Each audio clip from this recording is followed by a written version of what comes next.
And I can see people joining right now.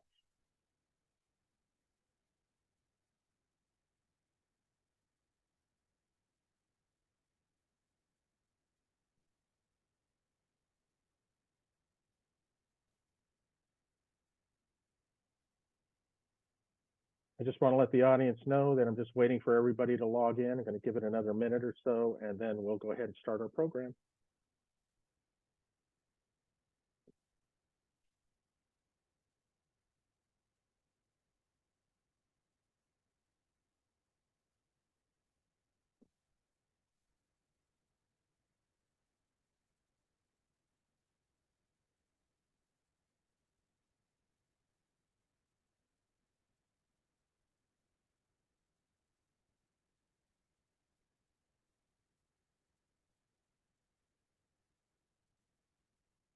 All right, what do you say we get started? Good morning, everybody, and welcome to the Arizona Capital Times Morning Scoop, where for the next hour, we're going to talk about groundwater in rural Arizona. We're going to learn about its importance to communities and how to improve its management. I'm Gary Grotto, Executive Editor of the Arizona Capital Times, and I'd like to thank our sponsor, the Water for Arizona Coalition. The organization is a community of Arizonans who support innovative practices and smart policies to ensure a reliable water supply to meet the state's needs. They strive to secure groundwater for rural communities, adapt Colorado River management to climate change, and protect groundwater in urban Arizona. So now normally I would host Morning Scoop, but today I'm handing the reins to Haley Paul. She's the Policy Director for Audubon Southwest in Arizona, and she's the Water for Arizona Coalition Co-Chair and Policy Director. But before I hand things off, I want to thank our audience for tuning in and taking an hour of your day to listen to this important conversation. And I'd also like to let everybody know that I have the chat function on, and if you have a question, you can just type it in, and Haley will try to get to it if time permits. And but just remember that it's a forum for questions, and so if you would please refrain from chatting with each other on this chat. So with that, without further ado, good morning, Haley, and it's all yours now. Thanks, Gary, and thanks everybody for joining us. I've got my fresh cup of coffee refilled. Hope you do too, and just happy to have you on this morning to talk about this really important issue. As Gary said, I am the Arizona Policy Director for Audubon Southwest. Audubon Southwest protects birds in the places they need today and tomorrow, but we also know that to address our pressing water challenges, we have to work together across the political and water-using spectrums to get things done. As Gary also mentioned, I'm the co-lead for the Water for Arizona Coalition, and we have more than 60,000 members from around the state who care about these really important water issues and want to see water reliability for all people in Arizona. So thanks again for joining us. Before we get into the conversation, I just kind of want to do a little bit more setup on, why we're here today and why we're talking about this crucial issue. The issue of groundwater management in rural Arizona has been a growing concern over the last 2 decades, if not more. And we've seen that just in the past 4 to 5 years, how this issue has really come to the forefront, with communities from around the state suffering from drying wells or being at risk of depletion of their groundwater supplies. So to illustrate this impact, I'll just briefly mention some recently published studies from the Arizona Department of Water Resources. They are tasked with performing assessments of all 52 groundwater basins in the state by the year 2027. They have issued the first 7 of those assessments, and of those 7, I'm just going to highlight 3 right now. So from 1990 to 2020, in the McMullen Valley Basin in La Paz County, groundwater demand exceeded supply at a ratio of 3 to 1, resulting in a 1.3 million acre-foot decrease in groundwater supplies. In the Butler Valley Basin in La Paz County, demand exceeded supply 4 to 1, resulting in a 260,000 acre-foot deficit. And in the Wilcox Basin in Cochise County, demand exceeded supply 3 to 1, resulting in a groundwater decrease of 3.6 million acre-feet. So clearly, we cannot keep doing what we've been doing, and the status quo isn't working. That is why many have been pushing for a third option, a more customizable and locally led way for rural Arizonans to manage their groundwater supplies and take control of their water future to protect their economies and their way of life. So I want to bring on our esteemed panelists who are going to elaborate on why groundwater is important for their communities and their livelihoods, and why we must improve its management. I'm really grateful that they've taken the time out of their very busy schedules to join us for this conversation. So first, we'll hear from Ed Curry of Curry Seed and Chili Company, a fourth-generation farmer growing chilies and a variety of other crops in Pierce in southeastern Arizona. We'll also have La Paz County Supervisor Holly Irwin, who has represented District 3 for nearly 10 years. And finally, we'll hear from Paul Brierly, Director of the Arizona Department of Agriculture and a leader in the agricultural community. So with that, I'm going to turn it over to some questions that I have for our esteemed panelists. And Ed, I'll ask that you go off mute because you're going to be our first one. Oh, you're already on top of it, already off mute. So Ed, if you would tell the audience, how long have you been farming in the Wilcox area? Where does your water come from that you use to grow your crops? Good morning, everyone. It's an honor to be on, and I'm a native Arizonan. I was born in Douglas, Arizona in 1956, so no question about how antique I am. This is my 53rd crop in this valley. Haley, I always like to start with the basins that I farmed in. Well, first I'll start with that being a native Arizonan, connected to the U of A and some work with the ASU. I'm always proud of Arizona. It's my home. It's my roots to the core. I've been in the same house, the same farm 40 plus years. So we love Arizona, specifically Cochise County. My view is over the Cochise Stronghold, and I'll throw in right now for the Audubon Society of birders, as you know, in the winter, a lot of cool birds come from the south up, and this is as far north as they come. And so my mother was highly interested in birds, Haley, so I always kind of had a little deal on that. So, and being in this part of the country. So let's get to water. So I farmed in the Ogallala Basin outside of Lubbock, Texas. I farmed on the west coast of Mexico, where the water was brought from a vision of over 100 years ago of Mexican leaders to build a series of dams that not only provided water, but also provided fishing and many different things for Mexico. And now the city of Hermosillo completely, it uses a lot of water out of the Novia Lake Basin. And then I farmed in the Sonoran River valleys. In fact, I still do. We farm in Mexico right now. And those, where I'm at now, which is just south of us, about 90 to 100 miles, actually is the rivers that feed in to that Novia Basin. So, and then I've been, as I said, this will be my 53rd crop here in the Cochise County region, Wilcox Basin. So I've watched water in a lot of places. Is it an issue? Yeah. Do I want to see it available for my great-grandchildren to farm here? Absolutely. And we've been tried to be very innovative in our use of drip irrigation. We've been pivots for many years now, and trying to save and be as efficient as we could with the water. And then we took it to a third step, and that was low water use crops. Some of them I can't really say a lot about, but we'll just say they use very, very little water. Rosemary I can talk about. We took on 300 acres of rosemary, and we'll add on a little bit more rosemary every year. That's a 10 to 15 year permanent crop. We're actually growing it for the carcinic acid, which, as most everybody knows, there's a lot of question about our food preservatives. And we've taken, especially Haley, your generation has been very wise about reading labels. And so it's pushed us to natural food preservatives, which is what the carcinic acid is. You'll see them in some sausages. You'll see them in McDonald's, McNuggets, and that kind of thing as a natural preservative. So we've been on the cutting edge, and our breeding in pepper, which is the king of what we do and the king of what keeps us in.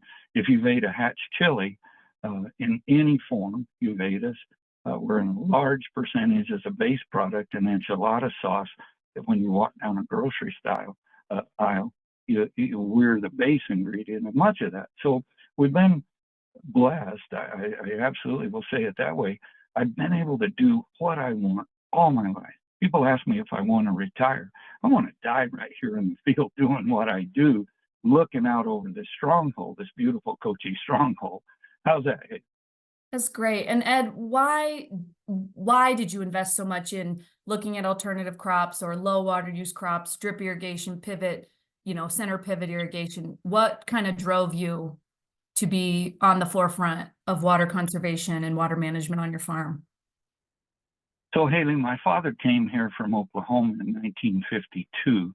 The reason he came is him and my mother my dad loved agriculture since a child, and he had farmed peanuts 2 years in Oklahoma under dry land and literally didn't get his seed back over 2 years. He wanted to go where he had the security of irrigation. When my dad got to this valley, the water was at about a 200-foot level. Today, we live from about a 450 to 500-foot level. We knew it was going down. And then as our valley became more widely known and more acres were put in, we knew we were overdrafting it. So how to save this, how to keep agriculture here. You're going to hear me constantly say that conservation is very important. Recharge basins out of our mountains can help some, but the biggie, I believe, is development. We now know that our deep water will rise up to a very pumpable level and will probably keep us in water for years and years and years to come. In some areas of the valley, those deep wells are 1,000 to 1,200 foot.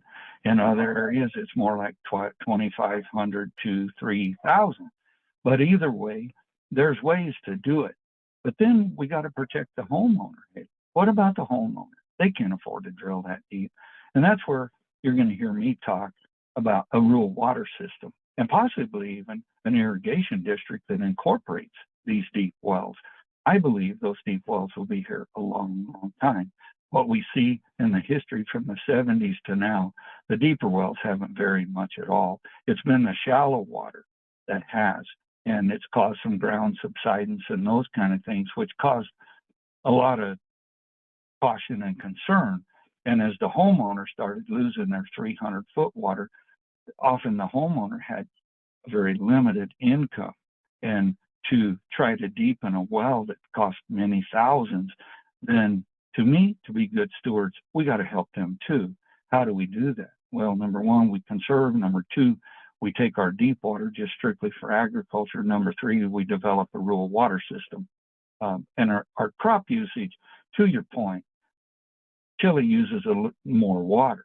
So I farm less acres of chili. I do our intense breeding work here. And anybody, the audience, you're welcome to come. We give tours in the fall pretty regular, and we have our processing plants, and we welcome that you might see what we use our water for, and hopefully we hope you're eating a chili relleno, realizing what our water is used for. But we try to use the biggest part of our acreage in a small water usage crop, a more conservative crop, and then take the chili and the crops that demand more water and use that in a small way. And that's partly why we're farming in Mexico, is to take advantage of that. That's an Sonora River Valley. It's never going to run out of water. There's not enough acres of farmland to pull it down. Plus, it gives us some isolation. It gives us a labor advantage. It gives a disease advantage, a little bit of weather advantage. So we've managed it, but we grow some in Texas. We grow some in New Mexico in the Hatch Valley with several really, really astute growers. So we've tried to spread it. We've even done some in California, Haley. Thank you. So, obviously really important to save water on the farm. And then overall, in a groundwater basin, I just kind of maybe for the last question before we move on to Holly, and then we can get back to kind of a bigger discussion with all of us. You know, conservation is critical. What about management, Ed? Can we find a way to manage groundwater? Do you think it's needed? And you know, you sat on the Governor's Water Policy Council. Just kind of curious your take on groundwater management and doing all of the things we can do to save water on the farm as well, obviously, which is you're a leader on. But yeah, just welcome your thoughts on how can we work together to improve groundwater management options for local communities in rural Arizona. So Haley, I supported the director and the panel very much on the LGSA legislation or possibility of it. We need management. There's no doubt. But how do we manage it? This is really critical. How do we manage it that we make some approach to reducing? When you look at 3,600,000 acre feet over 32 years here in the Wilcox Basin with some 64,000 acres, when you do the math, it's about 1.75 acre feet a year drawdown.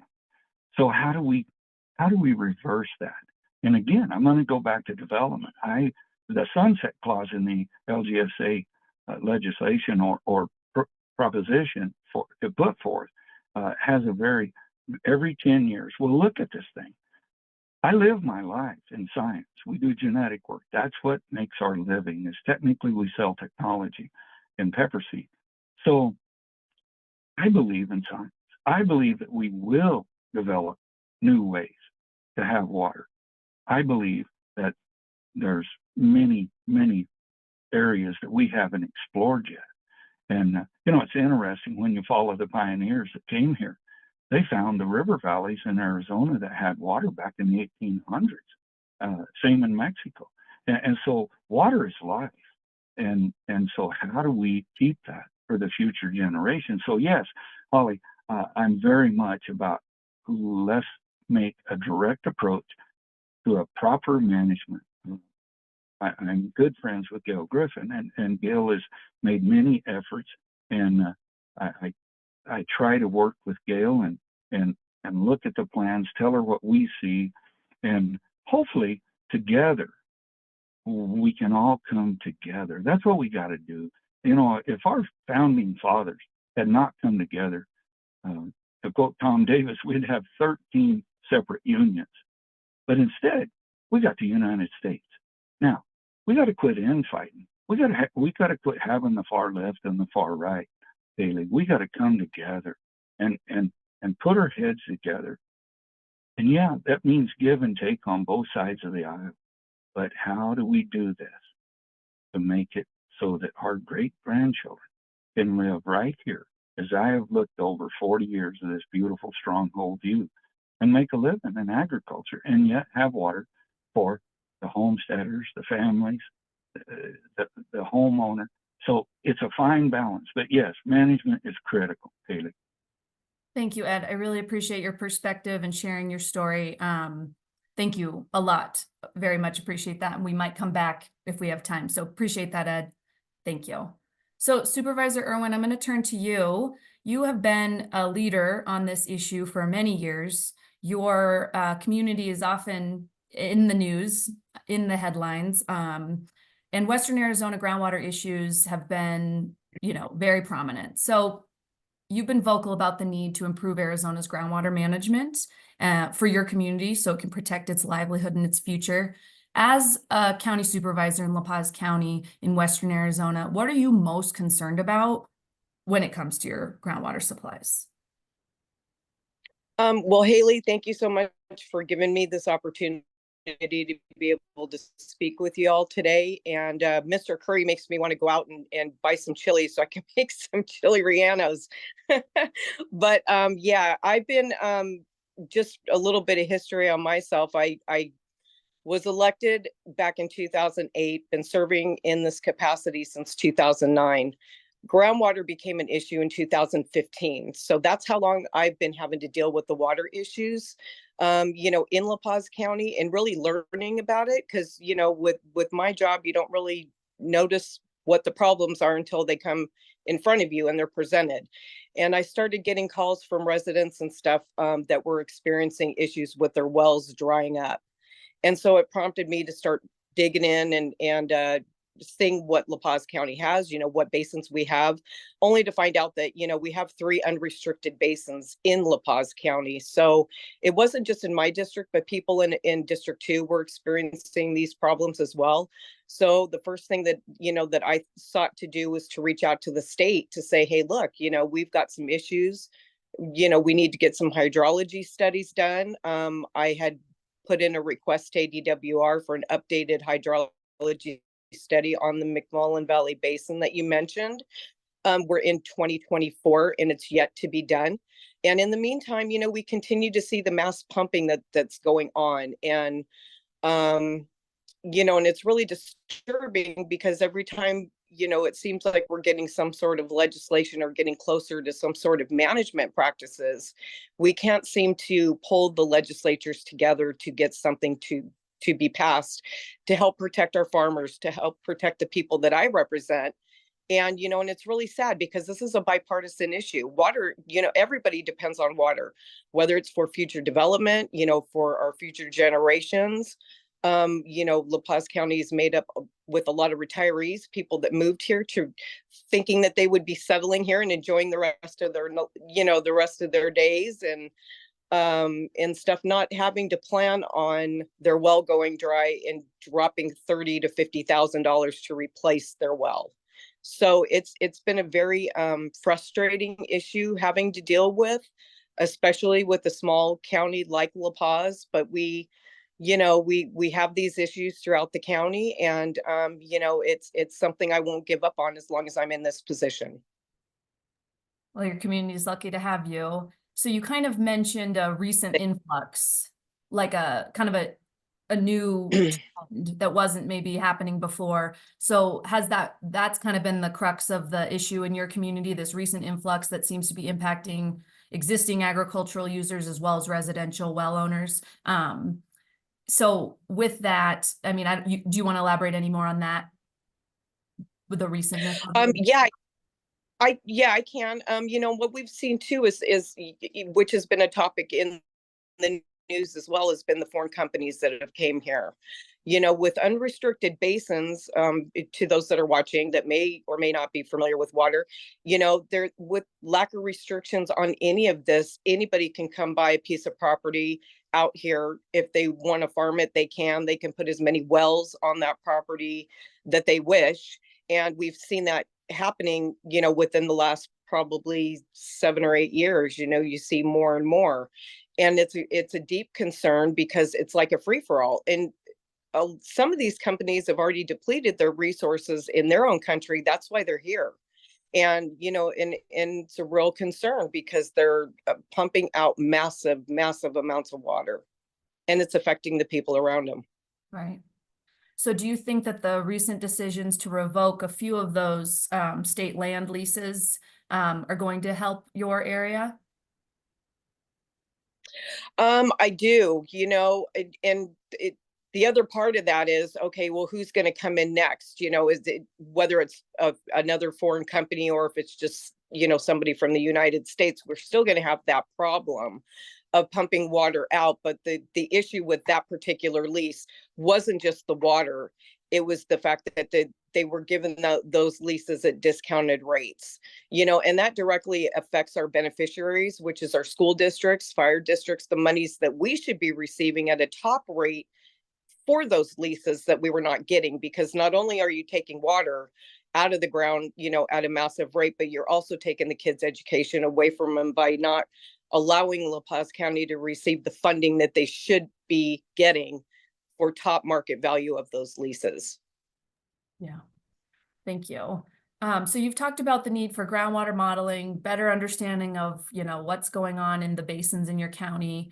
And then you've also been a staunch advocate for a third option, a more customizable approach to groundwater management for rural Arizona. And I guess my question is, why is that appealing to you? Why do you think that's, a needed solution for rural Arizona to add essentially another tool to the toolbox? Why is that you know, a good idea or appealing to you?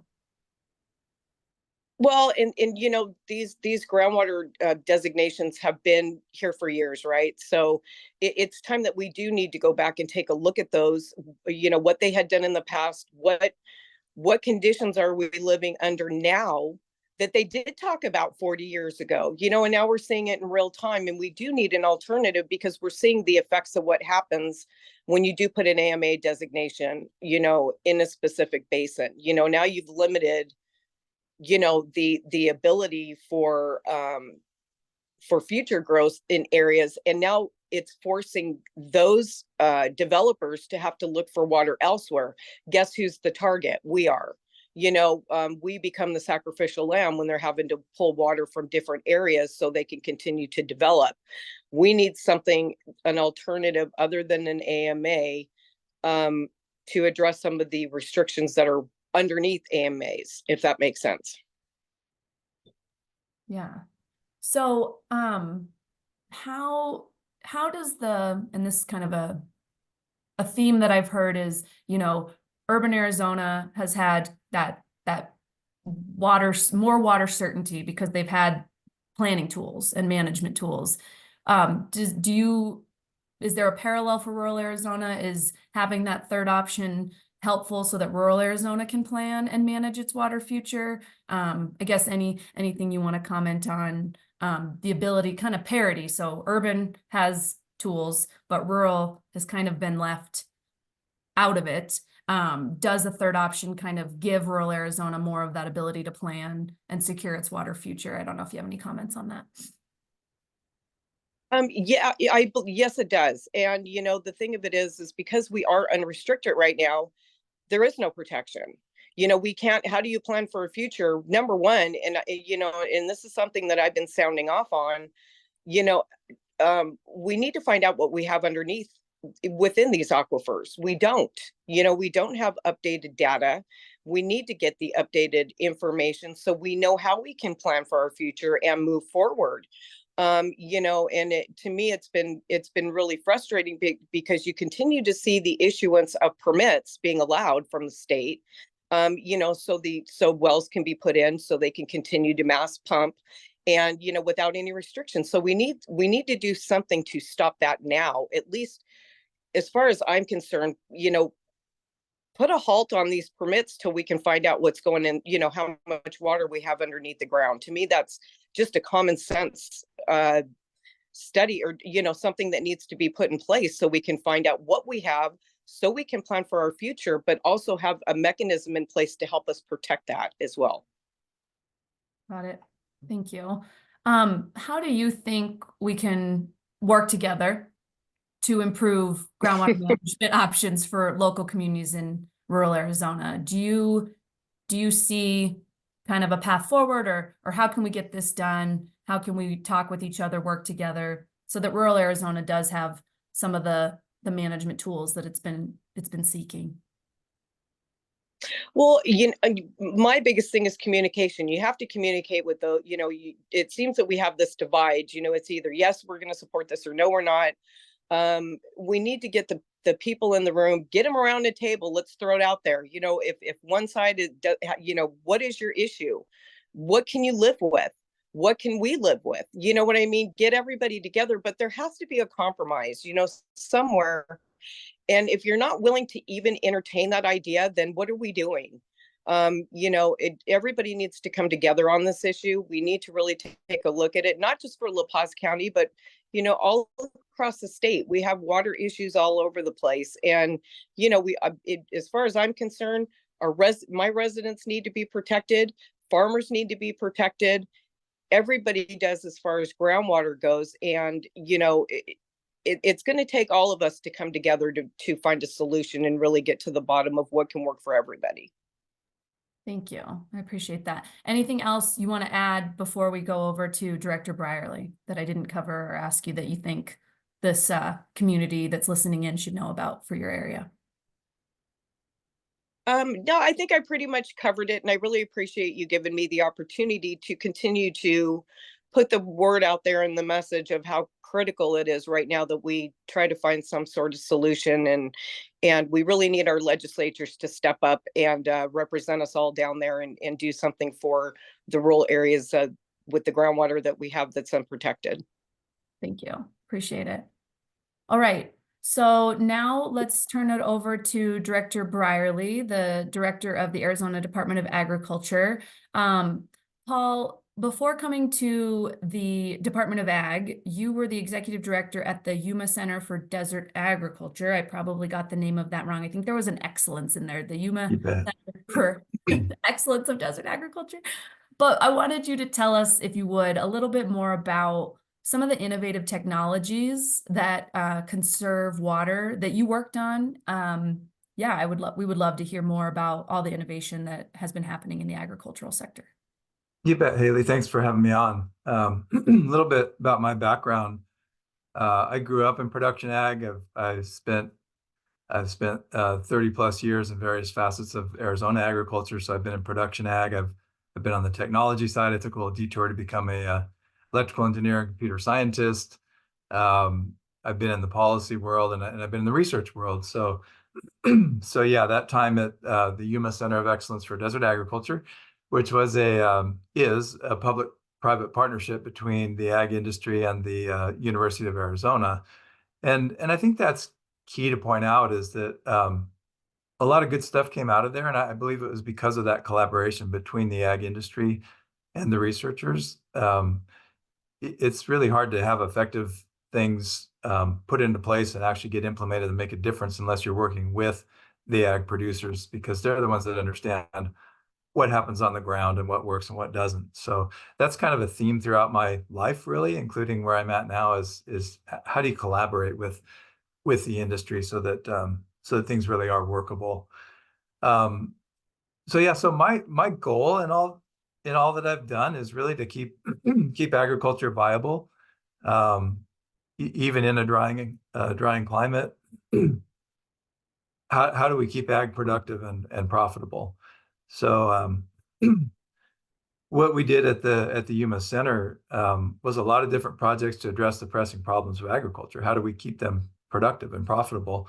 Really, because the first rule of sustainable ag is the farmer has to be able to make a living, right? They're not going to keep doing it if it's not sustainable for them to stay on the land, like Ed Curry has been able to do.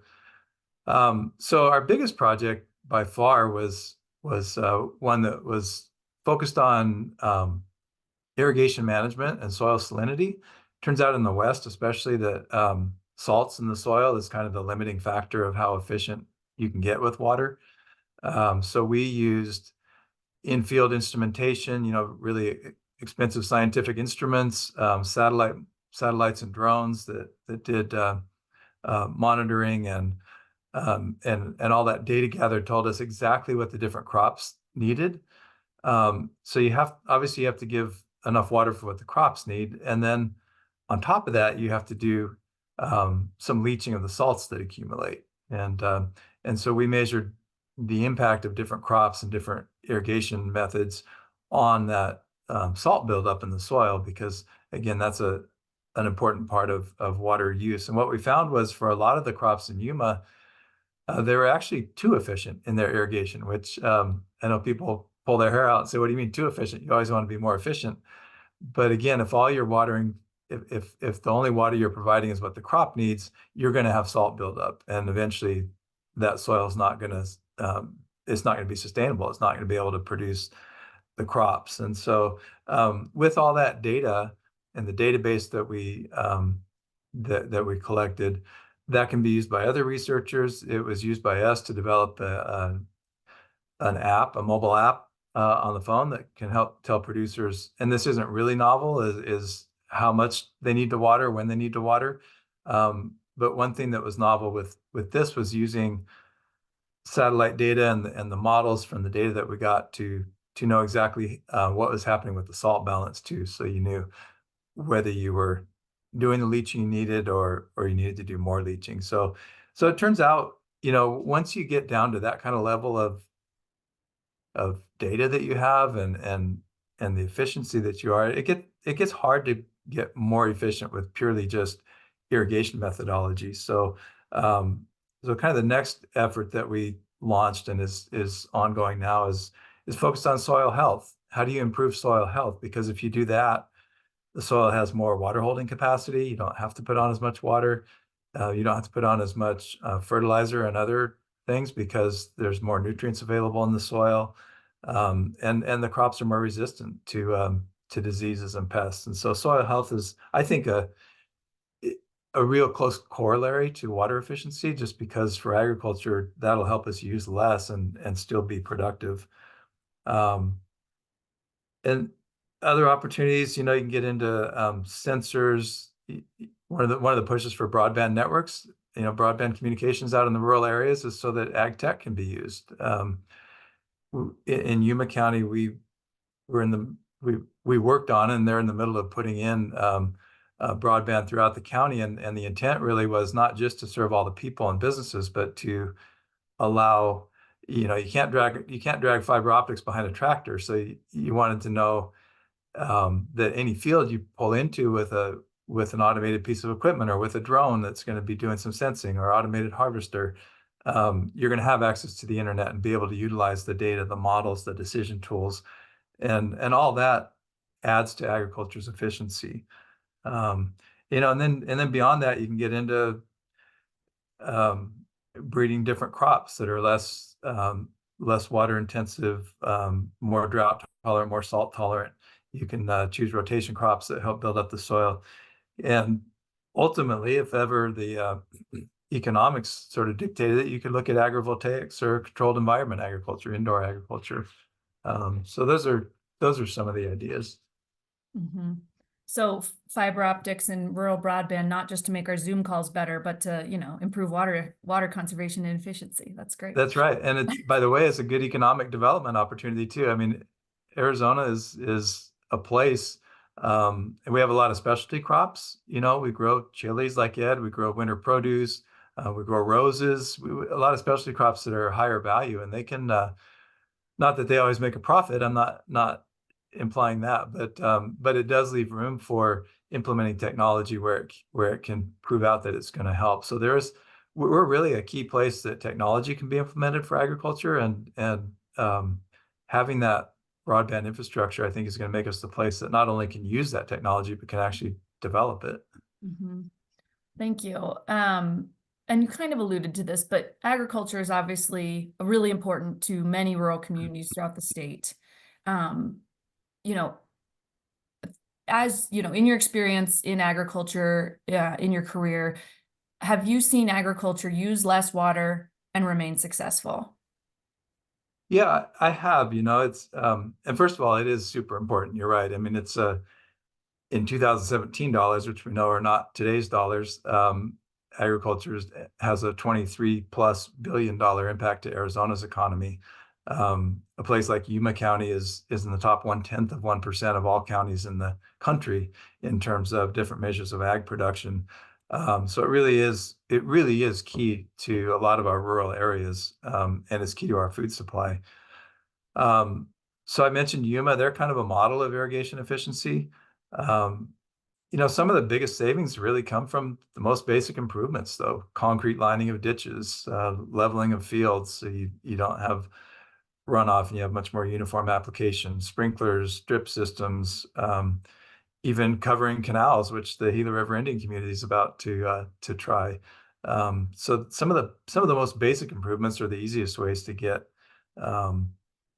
improvements. But then there's people doing regenerative agriculture practices, putting soil amendments in, whether it's algae or liquid clay or things like that. So there are ways. A lot of it comes down to economics and what kind of agriculture can you do? Again, I mentioned specialty crops. If you have a more expensive crop, you can afford to do more of those things. If there's not much margin there, then it's hard to do those practices. And I think it's important to note too for the audience that Arizona has taken, really great strides recently in terms of offering funding to both farmers as well as cities and other water users to conserve water. So there's there's a specific fund that's just for, agricultural efficiency and conservation, and the U of A helps run that. And then there's also this Water Infrastructure Finance Authority Water Conservation Grant Fund, and has been really great at distributing funding to not only agriculture, but urban and other water users as well. So it's been, I feel like it's been good to see the progress that we are making, and it's been good to see how important it is for people are recognizing the importance of funding these really important conservation practices. So. Yeah, it's a really important collaboration where agriculture wants to be as efficient as possible, and and when they get that kind of support to implement new things, that's a great partnership. So we know conservation's important and essential and can be done and still keep agriculture viable. So now I'm going to kind of pivot to the management question, Paul. Do you think that improving groundwater management, expanding the toolbox of available groundwater management options will help agriculture in rural Arizona, and why? Sure. I mean, we always want to expand the toolbox, right? That's what most of us are doing. I think more than anything, agriculture needs certainty. A lot of people don't realize how the system works, but if you're an ag producer, you have capital investment, you have a labor force, you have inputs, you have crops. It's one farmer explained that it's a big math problem every day. He wakes up, he's got so many acres that he wants to plant. He needs to consider, oh, excuse me, I didn't get my cup of joe like you did. He needs to consider how much water he has, what crops he can grow, what the markets are, all these different things, and decide what to grow. So certainty is really important. And if they know the rules of the game, so to speak, and then they're willing to invest in the things they need to invest in, and make those decisions. And to a point, you can deal with less water. You make different decisions, and then you can go too far, and you get to a point where you just can't do it anymore. So the more options, more tools that you have, the more likely they'll be able to stay in production. And that's just, to me, that's the really critical goal, is how can we keep people in production? So we certainly have some aquifers that are challenged, and I think where those Ed threw out some numbers where the aquifer went from 200 to 400 to 500 feet down, and that gets very expensive to pull water out, and so that's really not sustainable. And you have multi-generation farms whose wells are going dry, and that's not good either. So I think in those areas, those people know that something needs to be done. They're working all the time to conserve, and the programs, like you said, that help them conserve are a really important aspect of that. But I do think if it comes, there's reticence always, of course, to looking at less water, but in these areas where that it's not sustainable, it's going to be a problem. I think everybody recognizes you need to do something, and it's just, again, certainty is really important, so people kind of know the rules of the game.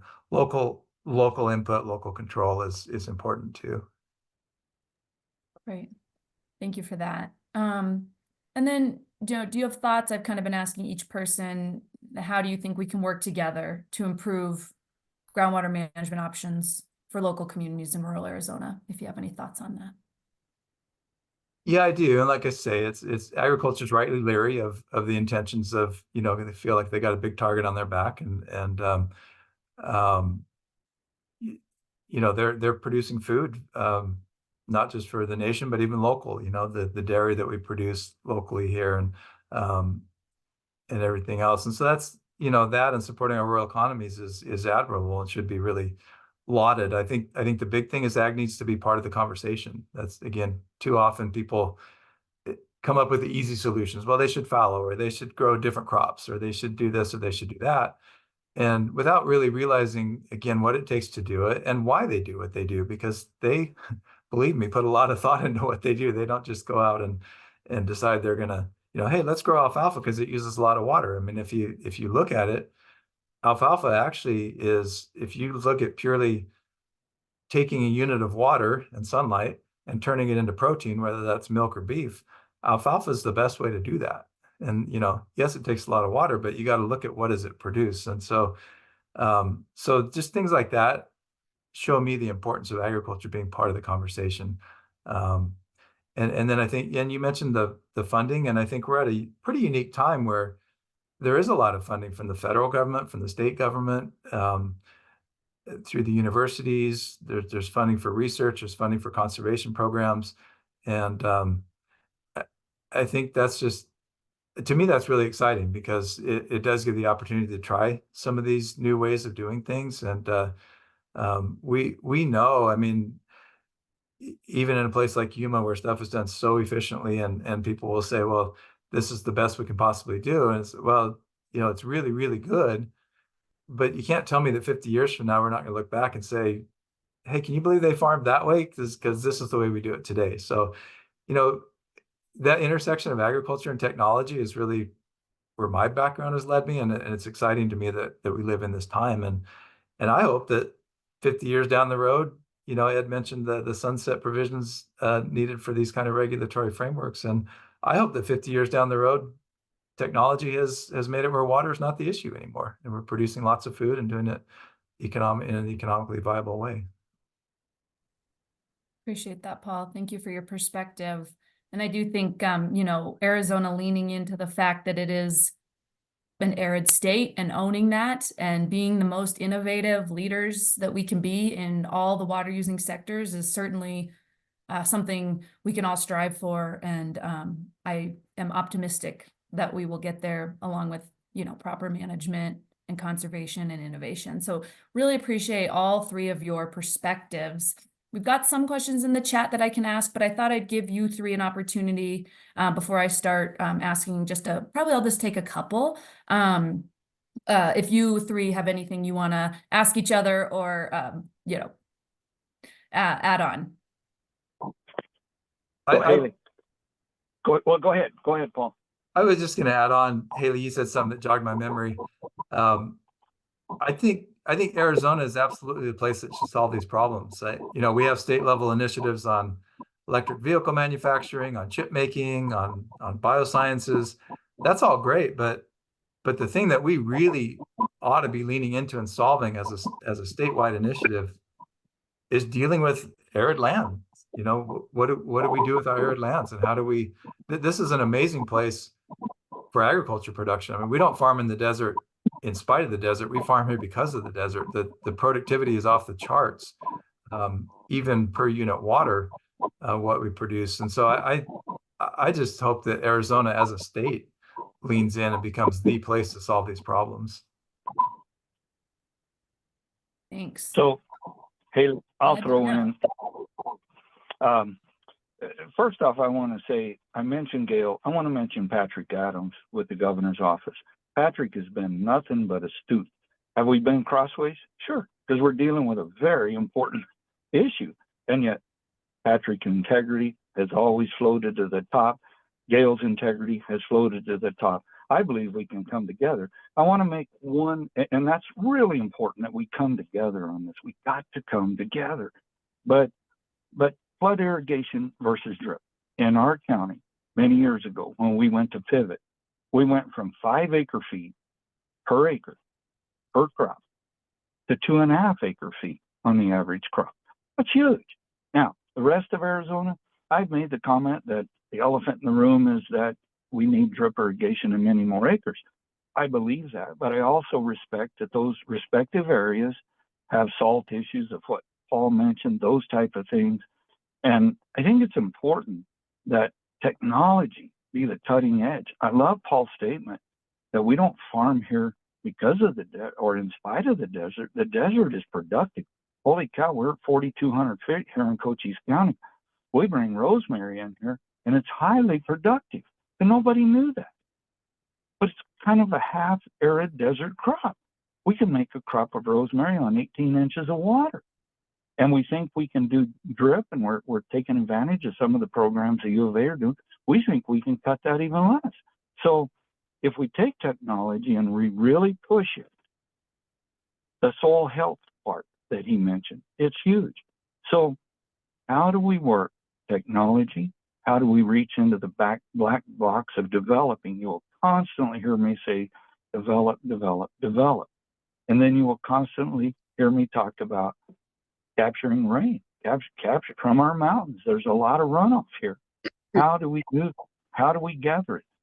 And lastly, a very important piece, Haley, will be federal funding for more use of technology. Because imagine if we could cut the water use in half. Our water costs about $150 an acre foot to pump, to pay for the wells, to keep the pump up. It's very expensive, plus the power to lift the water. River water doesn't, in some ways, I don't think river water is respected because it doesn't cost much. And yes, the growers will tell you it's all we can afford. And I get it. At the same time, here in Cochise County, if we were to stay vibrant, we had, our water was too expensive. So we had to. So I'll let Holly move on. Thanks, Ed. Holly, anything else? Holly, anything else you want to add? No, just listening. I agree. It's really been beneficial to hear the conversations that have taken place. Today. I keep going back to the fact that if we don't get control over how much water's being pumped out of the ground, at some point we can make cutbacks and we can look for new innovative ways to help cut water usage and this, that, and the other. But if we're continuing to allow permits to be issued in areas with unrestricted basins and there's no oversight on that, it's just a matter of time before the water's gone. If not just the subsidence continuing, the levels dropping, but the quality of water. So that's what I kind of keep going back to. It's going to take our state to make changes and legislatures to make changes to where we can get a handle on, how much water we have, stop issuing permits till we can get a handle on that in certain areas. And I do agree with you, Mr. Curry, that Patrick Adams has been fantastic as well. I've had the privilege of being able to work with him on water stuff, and he's been great. So, for me, I don't care who's sitting in the governor's office, whether they're a Democrat, Republican, it doesn't matter. This is bipartisan, and it's going to take us all to come together to find solutions and be willing to work together.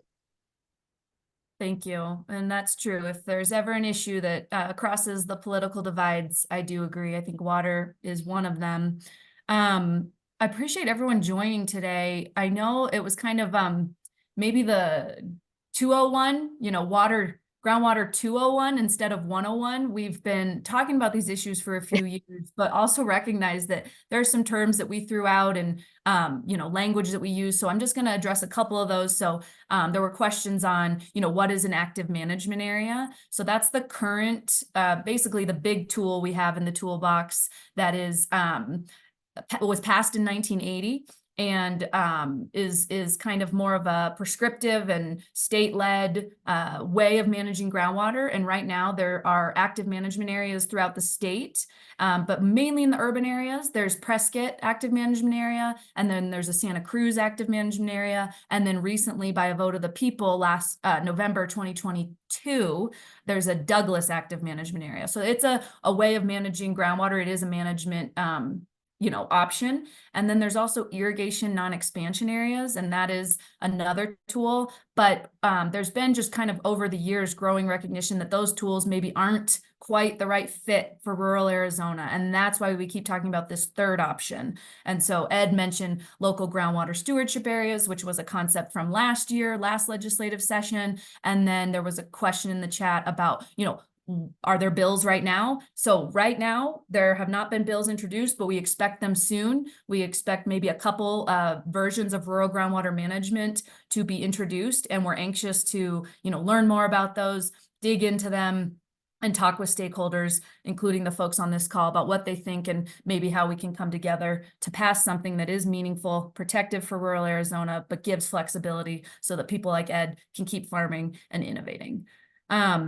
With that, Paul, did you want to add anything? I just saw some things in the comments about effluent wastewater, and I just thought I'd make a couple comments on that. One thing is, I think most golf courses do use effluent reclaimed water. But as far as using it for crops, there's a couple things that it's a good idea, but one of the problems traditionally has been that crops are grown in rural areas mostly where the people aren't. And so there's a problem of transporting that water to be used for crops. And the other one that I just heard the other day from a farmer who had bought land near a city thinking, well, we'll have an endless supply of, at least a supply that's not going to go away by using wastewater from the cities. But then it turns out that the cities are doing more and more using their wastewater, reclaiming it, the new technologies that allow toilet to tap, so to speak, that is not a certain supply for agriculture. So just a couple of interesting points on the use of effluent. Thanks for those clarifications. Yeah, everybody's using every last drop of water. Go ahead, Ed. I just want to throw in that I highly respect the reservation folks. If you look back in the history of Arizona, holy cow, they were ahead of even the early pioneers on channeling water. There's some interesting history, and they respect it too. And I want to throw them in this mix that there is all of us. There's the Colorado, there's the Salt River, there's the Gila, there's many groundwater supplies or topwater, surface water supplies. It's really important. I will say, I deal with constituents in New Mexico on the Rio Grande, and they learned to deal with their salt problems and do drip because they had to. And they're now growing a large portion of the chili on drip, cutting that water usage in half. So between the conservation fact of saving water, collecting water, reclamation, just like Paul brought up right now, but I'm gonna keep hammering that there's enough water in Arizona to take care of 2 phoenixes if we just conserve with the technology that's here. Now, Haley, how do we figure out how to fund that? That's the next piece that we'll go back to Patrick Adam, Gale, Jeannie Kerr, the ones that are in control of this water legislation. But one last thing, we got to come together. Thank you, Ed. I don't think I could say it any better myself. So I think with that, I'm going to close us out. I just really, really appreciate everyone joining us for this conversation today. Lots of resources to come. I know that Capital Times will be putting this online as well. So if you knew folks that might be interested but couldn't join this morning, the recording will be available later. So many thanks to all of you for joining us this morning, and talk to you later. Thank you, Haley. Thank you, everybody. Thank you. Thank you. It was an honor.